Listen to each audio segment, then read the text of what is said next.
बाद बी में SN1 reaction इसमें फास्ट रेट से, जिसका ज़्यादा डिग्री उसमें ज़्यादा रेट।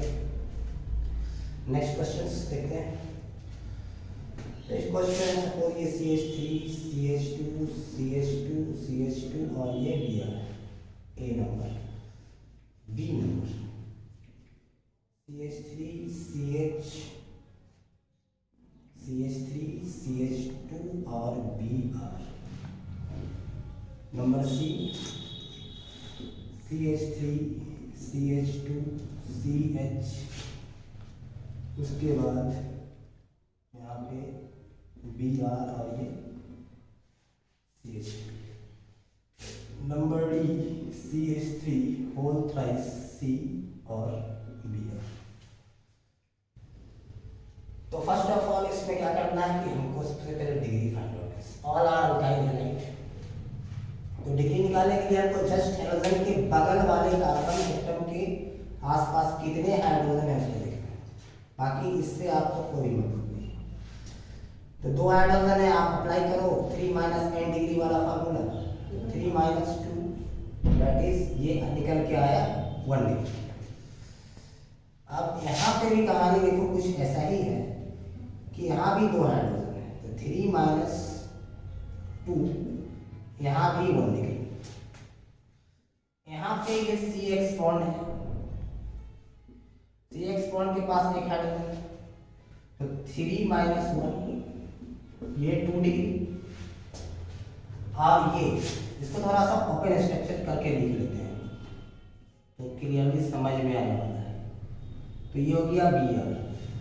अब CX बॉन्ड के पास एक भी हाइड्रोजन नहीं है, एब्सेंट। ये सब जो हाइड्रोजन है इस कार्बन के रोल में, इस कार्बन के रोल, ये सब जो हाइड्रोजन दिख रहा है इस कार्बन के रोल में।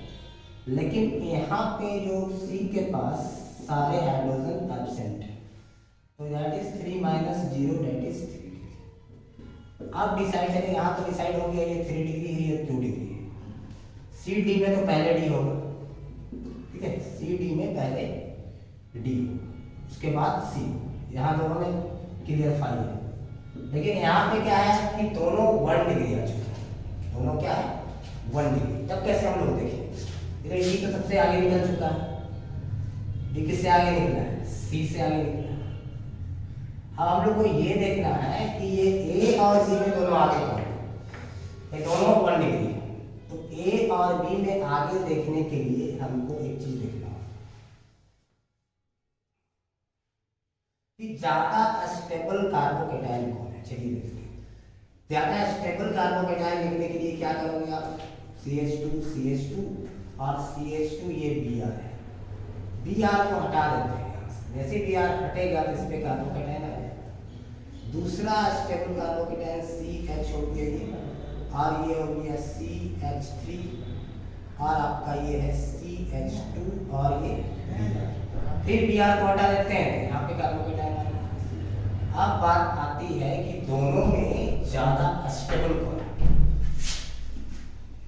तो यहाँ पे थोड़ा सा हम लोग देखेंगे कि ये CH3 है और ये CH3 है और ये CH2, क्योंकि ये दोनों जो ग्रुप लगा हुआ है ये इलेक्ट्रॉन रिलीजिंग ग्रुप है, इलेक्ट्रॉन रिलीजिंग या फिर इलेक्ट्रॉन डोनेटिंग ग्रुप है, releasing group, electron releasing group. तो ये इलेक्ट्रॉन को यहाँ पे रिलीज करेगा। इलेक्ट्रॉन रिलीजिंग का मतलब क्या होगा कि इलेक्ट्रॉन रिलीजिंग है तो ये कार्बोकेटाइन ज्यादा स्टेबल है, तो इस पॉजिटिव चार्ज का डेंसिटी को क्या करेगा, ये घटा देगा। लेकिन ऐसा बात यहाँ में नहीं है, यहाँ पे क्या है, इलेक्ट्रॉन रिलीजिंग ग्रुप यहाँ तो लगा हुआ है जरूर है, लेकिन सिर्फ एक साइड से, यहाँ से। लेकिन यहाँ पे डबल है, दो एक यहाँ भी मिथाइल ग्रुप है और यहाँ भी methyl group, means alkyl group. Alkyl group एक अच्छा इलेक्ट्रॉन रिलीजिंग ग्रुप होता है जो कि इलेक्ट्रॉन डेंसिटी को क्या करता है, यहाँ पे पॉजिटिव के इलेक्ट्रॉन डेंसिटी को क्या करेगा, घटा देगा। ठीक है, तो ये ज़्यादा स्टेबलाइज होगा, ये ज़्यादा स्टेबल होगा कंपेरिजन टू दिस। तो अगर ए बी में देखते हैं तो बी क्या होता है, बी आगे निकल जाता है स्टेबिलिटी के मामले में। तो हम कह सकते हैं कि डी तो सबसे ज़्यादा था, उसके बाद सी, उसके बाद आपका आ गया ये आपका बी, उसके बाद है A. It is the correct order. तो इसके बाद ये क्वेश्चन हम नेक्स्ट क्लास में कराएंगे, और नेक्स्ट क्लास में इससे कंप्यूटर लेवल का भी क्वेश्चन होगा, और उसके साथ साथ हम लोग SN2 मैकेनिज्म को देखने वाले हैं। तो नेक्स्ट क्लास में हम लोग मिलते हैं। Thank you for watching my video. Welcome to my dear all student, by Ravi sir. आज हम लेसन 1 रिएक्शन और उसके मैकेनिज्म लेके आप लोग के पास आए हैं, जो कि चैप्टर हैलोअल्केन और हैलोअरीन से बिलोंग्स करता है। ठीक है, तो let us proceed. The SN1 mechanism करता क्या है, चलिए। तो सबसे फर्स्ट है कि SN1, तो 1 means unimolecular, unimolecular. N for nucleophilic, और S means substitution। तो फर्स्ट पॉइंट बन सकता है हमारा क्या, it is unimolecular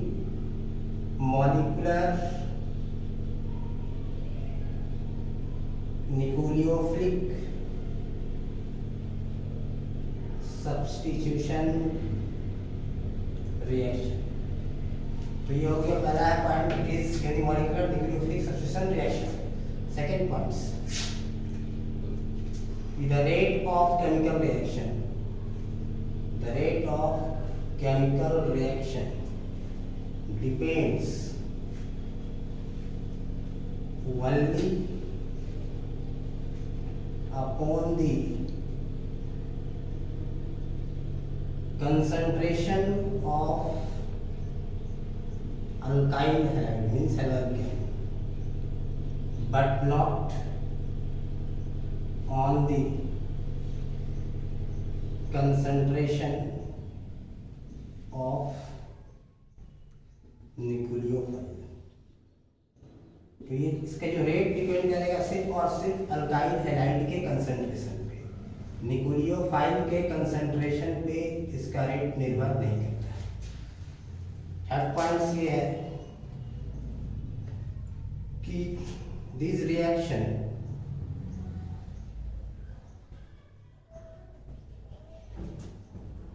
is carried out in the presence of polar protic solvent। polar protic solvent। अब बात आती है कि what is polar protic solvent, होता क्या है। चलिए थोड़ा सा इसको देखते हैं हम लोग कि पोलर प्रोटिक सॉल्वेंट क्या है। तो पोलर का मतलब जिसमें कि जो पोलर मॉलिक्यूल जैसे कि वाटर है, इथेनॉल हो गया, एसिटिक एसिड, यही आपका एग्जांपल एनसीईआरटी में भी लेके रखा है। पोलर मॉलिक्यूल भी हो और साथ साथ प्रोटिक हो, मीन्स इसके पास ये एबिलिटी हो कि ये H+ रिलीज कर सके। और इसमें इसका यूज भी ये बताएंगे बाद में कि पोलर प्रोटिक सॉल्वेंट का क्या यूज है। फोर्थ पॉइंट ये है, फोर्थ पॉइंट आपका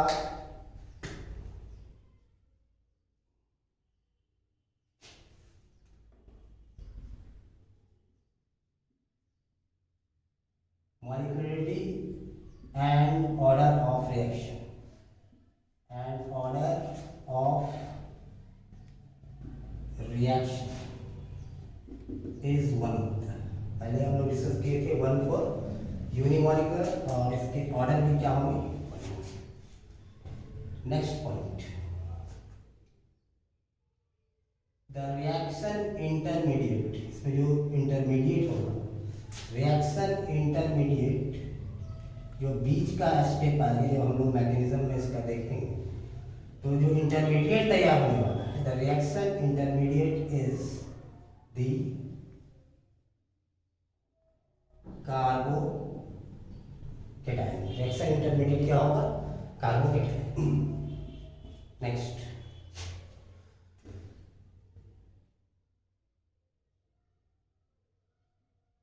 तो इसमें जो कार्बोकेटायंस बनेगा, retention and inversion in molecule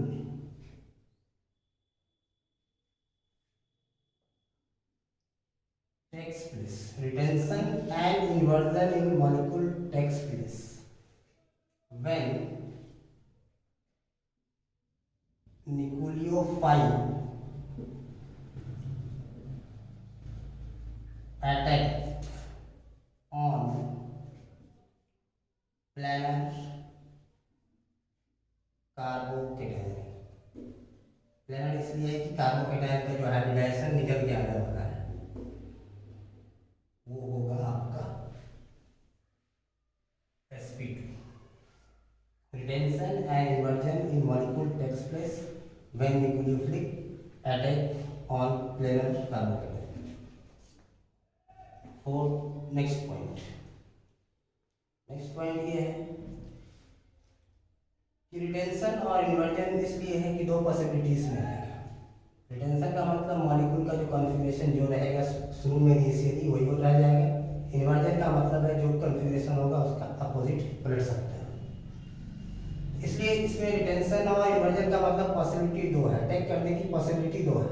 वो पॉसिबिलिटी हो सकता है ये कि कार्बोकेटायन पे front attack as well as back attack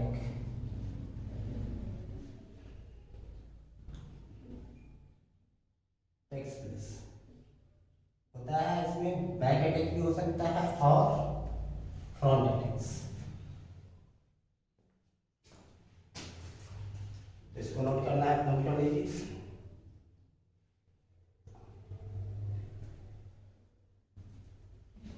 तो नेक्स्ट पॉइंट इसके बारे में देखिए, पॉइंट 1 2 3 4 5 6 7 ये कि the rate of reaction with respect to substrates का मतलब है जो आपने रिएक्टेंट मॉलिक्यूल्स लिया, रिएक्टेंट molecules follows order। कौन सा ऑर्डर फॉलो करेगा? आपका 3 degree carbocation, 2 degree carbocation, 1 degree carbocation and 0 degree carbocation. यह है with respect to substrate. Similarly क्या है कि आपका the rate of reaction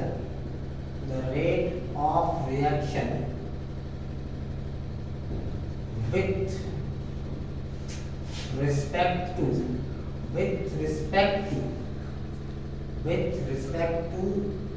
halogenated, तो वो डिपेंड करेगा नेचर ऑफ CX बॉन्ड।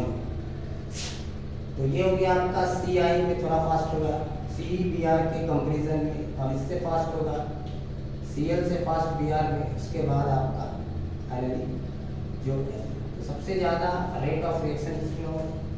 इसमें CI।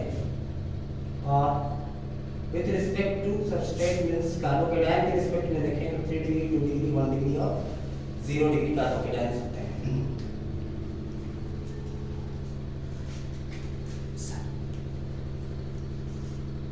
अब नेक्स्ट पॉइंट ये कहता है कि आपका एलाइनिक एंड बेंजीलिक हैलाइड सो पहले तो समझते हैं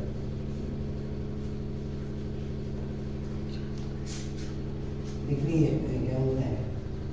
नेक्स्ट पॉइंट में ये आता है, नेक्स्ट पॉइंट में ये है कि आपका जो एलाइनिक हैलाइड जो एलाइलिक हैलाइड होते हैं, allylic halide and benzylic halide, benzylic halide show high reactivity towards SN1 reaction, SN1 reaction. अब बात आती है कि एलाइलिक हैलाइड और बेंजलिक हैलाइड किसको कहते हैं। तो allylic means allylic halide, allylic halide बोला जाता है तो ये कार्बन कार्बन नेक्स्ट वाले जो कार्बन का हाइब्रिडाइजेशन हो, ये डबल बॉन्ड के जो बगल वाला ये कार्बन का हाइब्रिडाइजेशन क्या हो, sp3, ऐसे को बोलते हैं एलाइलिक हैलाइड। और बेंजीन रिंग के जस्ट बगल वाले कार्बन का हाइब्रिडाइजेशन क्या होगा, sp3, ये क्या है, बेंजीनिक हैलाइड। तो ये दोनों में क्या है कि नॉर्मल जो कार्बोकेटायन है उससे ज्यादा sp इसमें। तो ऑर्डर आप ये लिख सकते हैं कि फाइनली कि रेट ऑफ सबसे ज्यादा हो गया बेंजीनिक, उसके बाद एलाइलिक हैलाइड, उसके बाद आपका नॉर्मल जो आ रहा है 3 डिग्री कार्बोकेटायन, 2 डिग्री, 1 डिग्री और 0 डिग्री। 0 डिग्री को हम लोग CH3+ भी लिखा करते हैं। तो ये हो गया order, reactivity rate towards SN1 reaction. SN1 reaction का क्या हो गया ये, reactivity rate, reactivity rate means सबसे ज्यादा होने वाला है बेंजीनिक में, उसके बाद एलाइलिक में, उसके बाद 3 डिग्री, उसके बाद 2 डिग्री, उसके बाद 1 डिग्री में, लास्ट फाइनली 0 डिग्री में sp2। तो ये तो हो गया आपका पॉइंट्स जो भी रिलेट कर रहा है SN1 रिएक्शन से। अब इसके मैकेनिज्म को हम लोग देखेंगे कि मैकेनिज्म इसका क्या कहता है।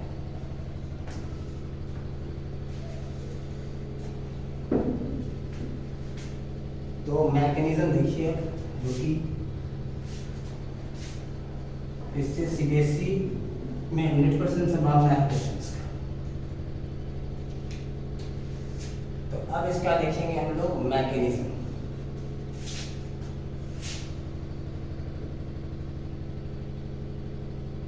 Mechanism of SN1 reaction. तो SN1 रिएक्शन का मैकेनिज्म तो ये होगा 2 स्टेप में होता है। इसके जो मैकेनिज्म होते हैं 2 स्टेप में। It occurs in 2 steps। तो पहला स्टेप्स में आपका इंटरमीडिएट का फॉर्मेशन होता है। तो वो इंटरमीडिएट क्या है, पहला है कि formation of carbocation, formation of carbocation का फॉर्मेशन। तो यही कार्बोकेटाइन है जो कि इसको हम लोग कहते हैं इंटरमीडिएट, और इसको ट्रांजिशन स्टेज भी बोला जाता है। रिएक्शन फॉर्मेशन ऑफ कार्बोकेटाइन का फॉर्मेशन किसके प्रेजेंस में होगा, in the presence of polar protic solvent. Polar protic solvent का काम क्या होगा कि ये CX बॉन्ड को, ये जो यहाँ पे CX बॉन्ड है इसको ये ब्रेक कर सकता है। CX बॉन्ड को क्या करेगा, ये ब्रेक कर देगा। अगर यहाँ पे हम लोग प्रोटिक सॉल्वेंट कुछ भी दे सकते हैं, अकॉर्डिंग टू एनसीईआरटी में लिखा हुआ वाटर है, इथाइल अल्कोहल हो सकता है, इथेनॉइक एसिड। तब पोलर प्रोटिक सॉल्वेंट का काम क्या है कि इस बॉन्ड को क्लीव करने में ये मदद करता है। Use of polar protic solvent, ध्यान रखें कि उसका काम क्या है कि ये बॉन्ड को क्लीव करने में मदद करता है। तो फर्स्ट स्टेप में फॉर्मेशन ऑफ कार्बोकेटाइन्स। तो फॉर्मेशन ऑफ कार्बोकेटाइन्स सेकेंड स्टेप में जो रिएक्शन है आपका, स्टेप सेकेंड जो होगा, सेकेंड स्टेप वो होगा आपका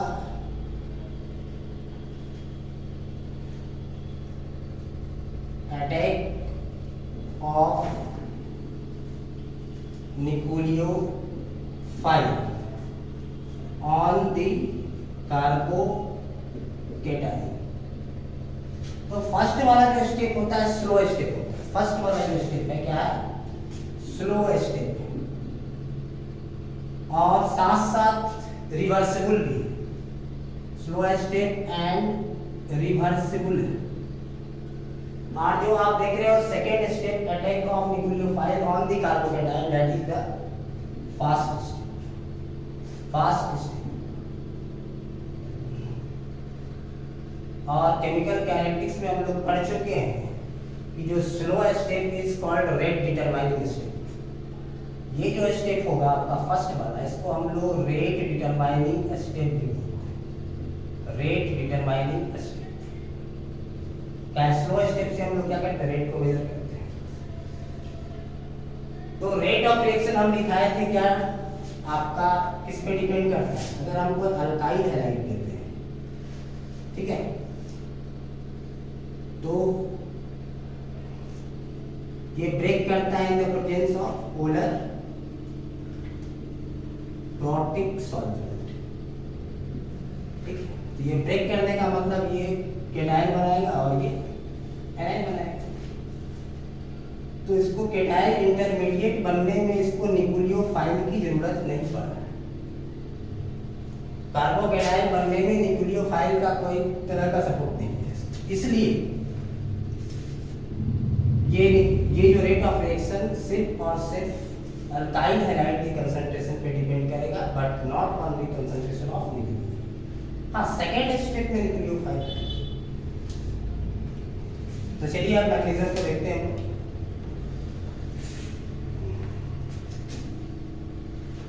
तो फर्स्ट स्टेप से स्टार्ट करते हैं। स्टेप फर्स्ट, तो फर्स्ट स्टेप्स में अगर हम देखते हैं कि कार्बोकेटाइन की formation in the presence of polar protic solvent, that is the first step, slow step और रेट डिटरमाइनिंग स्टेप। तो स्टेप 1 की बात कर लेते हैं। स्टेप 1 में मैकेनिज्म ये सपोज आपका स्टेप, ये है गया आपका CH3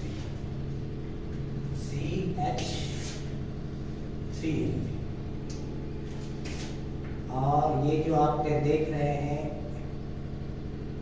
ब्रोकन लाइन से, ब्रोकन बॉन्ड है, इसको डैश स्ट्रक्चर कहते हैं। सपोज ये H है और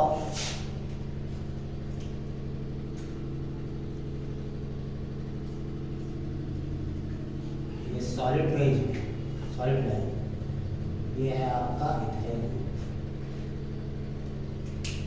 और यहाँ पे हम हैलोजन एटम का अटैचमेंट दिखा रहे हैं, हैलोजन एटम का अटैचमेंट। तो प्रोटिक सॉल्वेंट की प्रेजेंस में बता दिए थे कि स्लो स्टेप है रिएक्शन और कैसा है, रिवर्सिबल नेचर का होता है। स्लो स्टेप भी है, reversible nature, polar protic solvent के प्रेजेंस में ये रिएक्शन हो रहा है, और ये स्लो स्टेप रिएक्शन। तो इसकी मदद से ये बॉन्ड टूट जाता है और बन क्या जाता है आपका कार्बोकेटाइन की फॉर्मेशन। क्या बना, कार्बोकेटाइन। तो कार्बोकेटाइन ये तो अभी ये जो कार्बन है, ये जो मॉलिक्यूल से कैसा है, हाइब्रिडाइजेशन इसके sp3, तो ये टेट्राहेड्रल स्ट्रक्चर है, टेट्राहेड्रल। जस्ट लाइक जो मीथेन का स्ट्रक्चर होता है, टेट्राहेड्रल स्ट्रक्चर है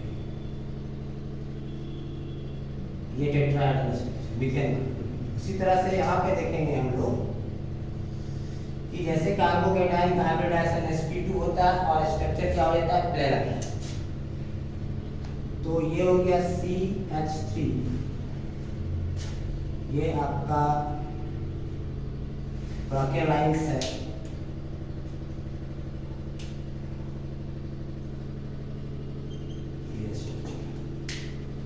तो ये कार्बोकेटाइंस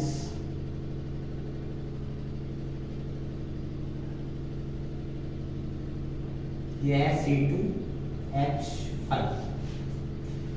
तो ये कार्बोकेटाइंस बन चुका है और इस कार्बोकेटाइन का हाइब्रिडाइजेशन क्या होता है sp2, स्ट्रक्चर प्लेनर, एक प्लेनर फ्लैट स्ट्रक्चर, इसको फ्लैट स्ट्रक्चर है carbocations, flat structure of carbocations. अब हम बता चुके थे कि यहाँ पे दो पॉसिबिलिटी हो सकती है, इस कार्बोकेटाइन से दो पॉसिबिलिटी आएगा, वो अलग अलग करके हम दिखाएंगे। टू पॉसिबिलिटी होगा न्यूक्लियोफाइल को अटैक करने की, दो पॉसिबिलिटीज हो सकता है, ठीक है। तो पहला पॉसिबिलिटी क्या बनता है, पहला पॉसिबिलिटी ये बनता है, थोड़ा सा इसको हम लोग 3 डायमेंशनल स्ट्रक्चर में देख लेते हैं तो थोड़ा सा पता भी चलेगा कि नहीं। ये आपका दोनों साइड आपका बैक अटैक हो सकता है या फिर फ्रंट अटैक, ठीक है। तो इसमें पता ये चल रहा है कि दो पॉसिबिलिटी, या तो फ्रंट अटैक होगा जो भी न्यूक्लियोफाइल यहाँ पे आएगा, और एक है बैक अटैक की पॉसिबिलिटी बन सकता है, ठीक है। तो ये होगी आपका बैक अटैक, यहाँ से अगर क्या फ्रंट अटैक भी पॉसिबल है, फ्रंट अटैक, और इसमें आपका बैक अटैक की पॉसिबिलिटी भी है। तो एक बार फ्रंट अटैक होगा, एक बार बैक अटैक होगा, फ्रंट अटैक और बैक अटैक। अब दोनों पॉसिबिलिटी को हम लोग 1 बाय 1 करके देखते हैं, दोनों पॉसिबिलिटी को 1 बाय 1 करके देखते हैं। सबसे पहला स्टेप क्या है, polar protic solvent slow step होगा ये, और कार्बोकेटाइन का फॉर्मेशन होगा, और वो कार्बोकेटाइन कैसा होगा, प्लेनर स्ट्रक्चर का होगा, फ्लैट स्ट्रक्चर का। इसमें दोनों साइड से अटैक पॉसिबल है, इस तरह से फ्लैट स्ट्रक्चर है। तो कार्बोकेटाइन का फ्रंट अटैक भी संभव है और बैक अटैक भी पॉसिबल है। चलिए देखते हैं किस तरह से इसमें बैक अटैक होगा, किस तरह से फ्रंट अटैक होगा। तो सबसे पहले आपको दिखाते हैं कि कार्बोकेटाइन का दोनों एक ही में कर देते हैं, आपको क्लियर पता चल जाएगा कि क्या होने वाला है। तो ये अभी हम लोग जस्ट मॉलिक्यूल्स लिए थे, ये CH3, और यहाँ पे हमने दिखाया था आपको, और एक स्ट्रक्चर से यहाँ पे मिला था आपको स्टेप्स, ये है it is the structure of carbocation, it is the structure of carbocation, ये कार्बोकेटाइन का स्ट्रक्चर, और ये कार्बन के ऊपर पॉजिटिव चार्ज लाएगा।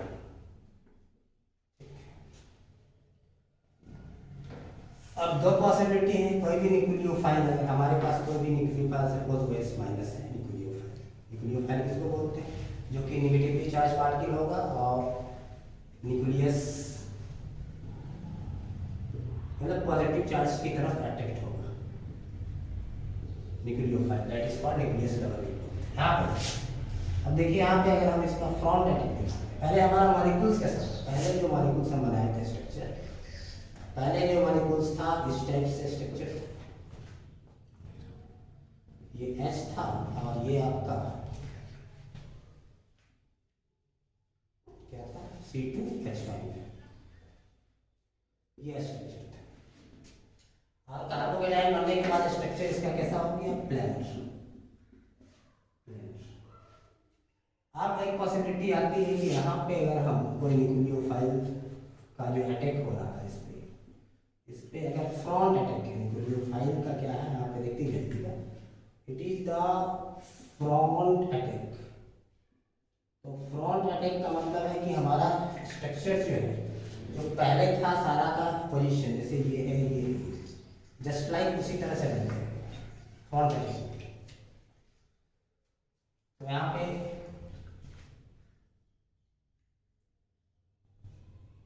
अगर इसका देखते हैं हम लोग फ्रंट अटैक, तो ये आ गया आपका CH3, ये है आपका H,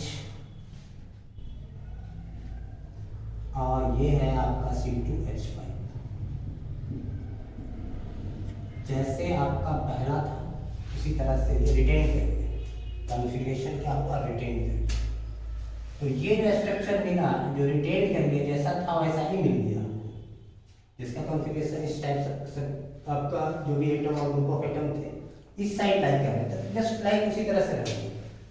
ये जो आपका मिला है इसको बोलते हैं रिटेंशन इन मॉलिक्यूल। क्या देखने को मिला, मॉलिक्यूल में रिटेंशन मिला। अगर इसका बैक अटैक कराते हैं, अब देखिए इसका अगर बैक अटैक कराते हैं, अगर ये बैक अटैक हो रहा है, क्या बैक अटैक, तो बैक अटैक में क्या देखने को मिलेगा कि मॉलिक्यूल इन्वर्ट कर दिया, उलट जाएगा, कॉन्फ़िगरेशन उसका चेंज हो जाएगा। चेंज होने का मतलब है कि आपका ये था CH3 और ये चलिए H, और ये हो गया C2H5। तो कॉन्फ़िगरेशन क्या होगा, चेंज हो गया। और इसके इसमें क्या मिला हमको, इन्वर्जन इन मॉलिक्यूल, मॉलिक्यूल में आपका इन्वर्जन, मतलब कि सारे ग्रुप या फिर एटम अपोजिट साइड आ गए। जैसे कि एग्जांपल से इस तरह से हम लोग देख सकते हैं कि आपका जो ये सपोज फ्लैट स्ट्रक्चर है कार्बोकेटाइन का, ये फ्लैट स्ट्रक्चर, अगर फ्रंट अटैक होगा तो ये चीज़ जो होगा, ये सारा चीज़ इधर की ओर प्रोसीड करेगा, जैसे था एडिटिव रह जाएगा। अगर बैक अटैक होगा तो इस तरह से। तो यहाँ पे दो पॉसिबिलिटी मिला आपको, एक इन्वर्जन और एक रिटेंशन,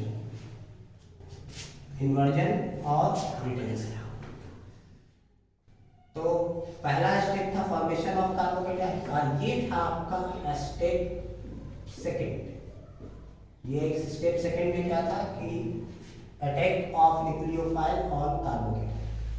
अब फ्लैट था तो दो स्टेप जो पॉसिबिलिटी, एक फ्रंट अटैक और एक बैक अटैक। अब इससे क्वेश्चन कैसा आया कितना ही, क्वेश्चन इसको सॉल्व करेंगे। जैसे कि अगर हमारा दिया हुआ है compound CH3 CH2 CH2 Br, एक कंपाउंड ये है, एंड सेकेंड कंपाउंड है CH3 CH Br और ये CH3। तो सबसे पहले हम लोग डिग्री फाइंड करेंगे इसका। क्वेश्चन ये कहेगा कि दोनों अल्काइल हैलाइड में SN1 रिएक्शन इसमें फास्टर रेट से होने वाला है, फास्टर रेट। तो सबसे पहले इसके लिए क्या करेंगे हम लोग, डिग्री निकालेंगे। सबसे पहले इसके लिए क्या करेंगे, डिग्री फाइंड करेंगे।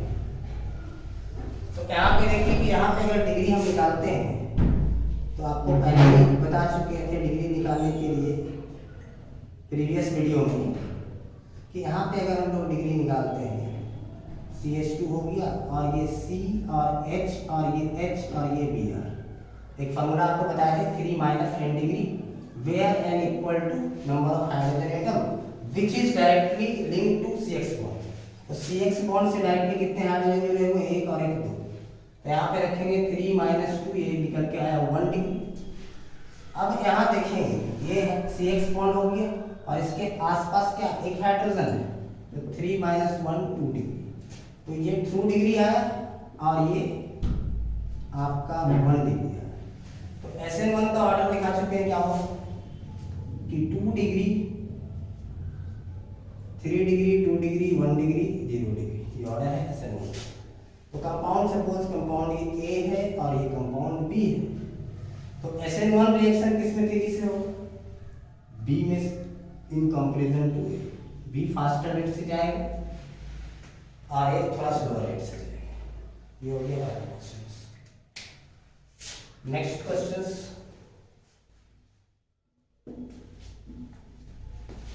क्वेश्चंस, देखिए नेक्स्ट क्वेश्चंस में ये कि आपका बॉन्ड लाइन रिप्रेजेंटेशन है। सपोज यहाँ पे लिखा हुआ है BR और एक दिया हुआ है, ये है BR। तो यहाँ पे डिग्री का फाइंड कीजिए। यहाँ पे डिग्री क्या होगा? 1 2 3 4, मतलब यहाँ पे आपका एक भी हाइड्रोजन नहीं है। 3 - 0 that is it is 3 degree.